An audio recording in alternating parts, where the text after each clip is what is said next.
tema kita cukup menarik sebenarnya dan juga cukup sering dibicarakan apalagi menjelang Lebaran, yaitu tentang THR atau tunjangan hari raya keagamaan. Nah,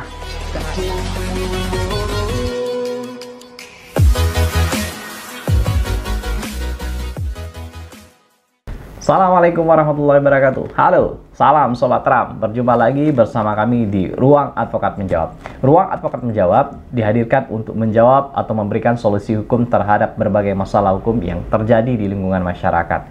Jadi, bagi Sobat Trump yang suka dengan video kami, jangan lupa dukung terus channel kami dengan cara subscribe, serta nyalakan loncengnya, dan juga bisa di-share ke media sosial lainnya agar Sobat Trump di luar sana juga dapat informasi terkait dengan masalah hukum dan solusi hukum yang kami berikan.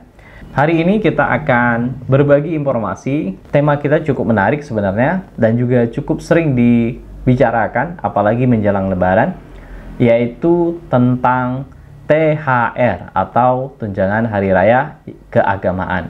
Kita akan mengupas tuntas tentang dasar hukumnya, kemudian pengertiannya, kemudian kewajibannya, kemudian bagaimana teknis pembayarannya, serta bagaimana kalau seseorang di PHK apakah punya hak atau tidak untuk mendapatkan THR ini. Berkaitan dengan dasar THR keagamaan, sebenarnya sudah diatur oleh Peraturan Menteri Ketenagakerjaan, tepatnya Peraturan Nomor 6 Tahun 2016. THR keagamaan adalah pendapatan non-upah yang wajib dibayarkan pengusaha pada pekerja atau buruh menjelang hari raya keagamaan. Inilah dasar hukumnya terkait dengan THR keagamaan ini. Kemudian, bicara soal kewajiban, maka pengusaha wajib memberikan THR keagamaan ini pada pekerja atau buruh yang mempunyai masa kerja 1 bulan terus-menerus atau lebih. Artinya apa? Ketika ada Sobat Trump yang bekerja pada suatu perusahaan dan baru bekerja 1 bulanan atau 2 bulan misalkan, maka sudah berhak untuk mendapatkan THR keagamaan ini.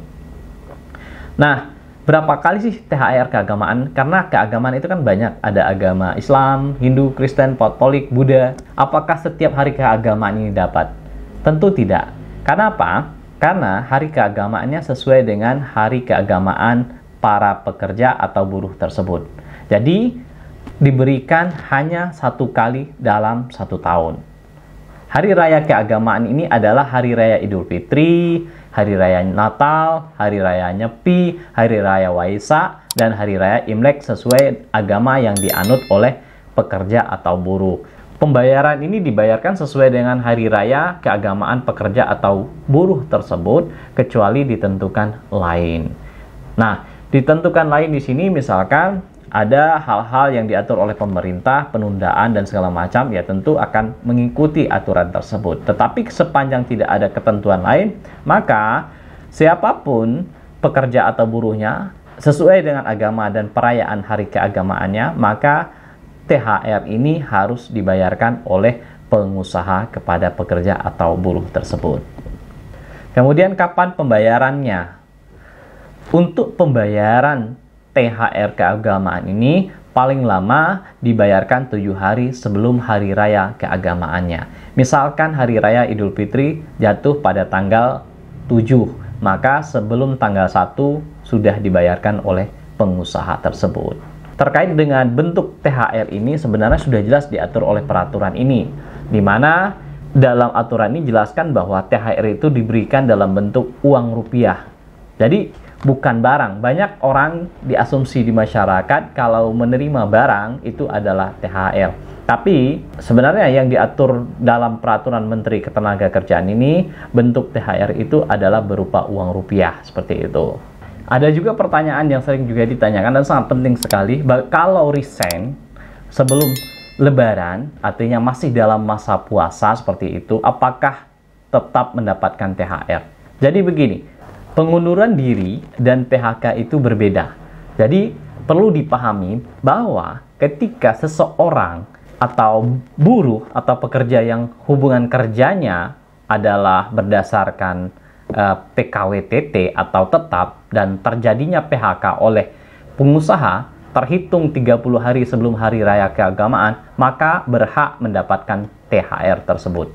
Jadi, dalam konteks PKWTT ini atau tetap ini, pekerja atau buruh berhak mendapatkan tunjangan hari raya ini apabila di PHK masih dalam konteks 30 hari sebelum hari raya. Misalkan hari ke-29 ataupun hari ke-27, artinya buruh berhak mendapatkan THR ini. Nah, untuk seseorang atau pekerja atau buruh yang mengundurkan diri bukan termasuk PHK yang dilakukan oleh pengusaha, melainkan oleh pekerja atau buruh itu sendiri, maka berdasarkan ketentuan tersebut, ia tidak berhak untuk mendapatkan THR. Jadi sangat jelas sekali aturan mengenai THR ini bagi Sobat RAM yang bekerja, apalagi ada isu permintaan dari pengusaha untuk menunda pembayaran THR atau dicicil, tentu hal ini tidaklah dibenarkan karena THR adalah haknya pekerja dan buruh. Untuk itu pelaku usaha harus menjalankan peraturan Menteri Ketenagakerjaan ini agar hak-hak buruh untuk menyambut hari raya keagamaannya dapat dilakukan dengan sukacita. Demikian Sobat RAM, semoga video ini bermanfaat. Terima kasih. Assalamualaikum warahmatullahi wabarakatuh. Salam Sobat RAM.